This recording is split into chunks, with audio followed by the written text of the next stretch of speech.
In this clip, a Polish survivor from Łódź, and later Mauthausen and Auschwitz, talks candidly about the moral implications of continual hunger during the war, both in the ghetto and in the camps. He speaks about the inconceivable extreme measures that people took to survive. By the way, this man's legal name was Simcha, although he had other monikers, as he mentions.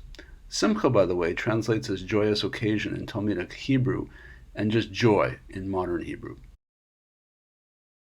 Hunger in Ghetto Lodz was a permanent part of our life.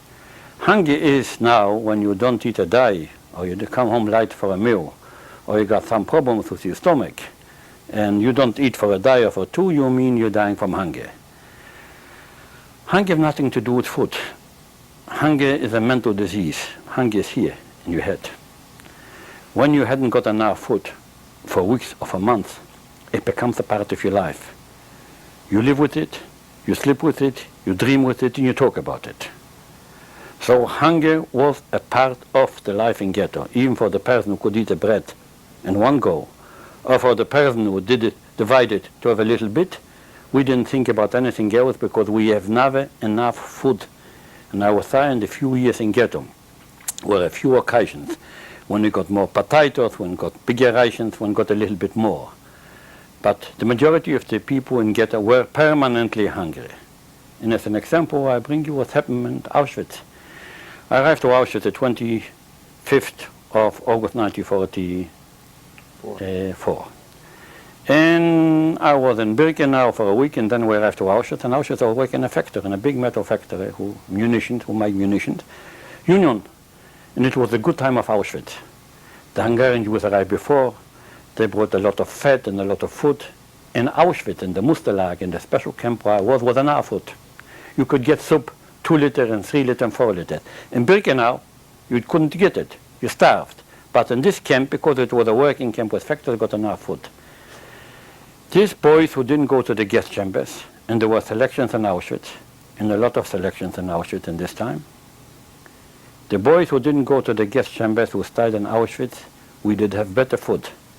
We were in a better physical shape in Auschwitz in September, October, November, and December 1944 than we were in Ghetto Lodz.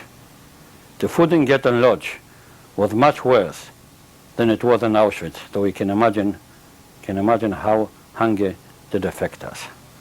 In hunger, the last example, I was in Mauthausen at the quarantine in February 1945. A friend of mine came and said to me, Binem, because they call me Binem, they call me Bono, said, come with me. It was a Russian block which was bombed during the night, and several Russians were killed. And he showed me 2 Russians were dead, with part of flesh cut out from there behind. They were not alive when they cut out the part of flesh. They were dead. And people asked me several times, what's your opinion? I said, if the person is dead and you can survive and can help you, nothing wrong. I wouldn't be in favor to kill people or cut off part of flesh when they're alive, but if a person can, if a human being can to do it for his survival, not to kill another person, I don't see anything wrong. It's a moral issue. Or one of the problems what you got during the war. And you really had to be hungry to understand what a hungry person can do it. In my book, what I made during the war, Unwritten Law, a person can do everything, except to take away the life of another human being. If you could steal, not to steal the ration from your friend, not take away from your family, but if you can go to a kitchen, you can go to a magazine, you can do anything to survive, do it. People jumped away when you're going to and from work and they seen a potato, leaving a tomato, a piece of bread. They risk their life of doing it, do it by all means. Because people did think day and night about hunger, about food. Food was number 1 problem. So for all the people who don't know what food is, what hunger is, we were living in a stage, and from 1940, some by May 1940, some by October, November 1940, they'd have 4 years of permanent starvation. 4 years, day and night, we hadn't got enough food. Even what a day, a little bit more, or a day we felt we got more, or sometimes some special ration that come by an occasion, next morning we were as hungry as a day before. Thanks for listening to some of Simcha's, or Binem's, thoughts. The survivors wanted to be heard, so thanks for listening and seeing. Feel free to like and subscribe if you so wish. More clips to come.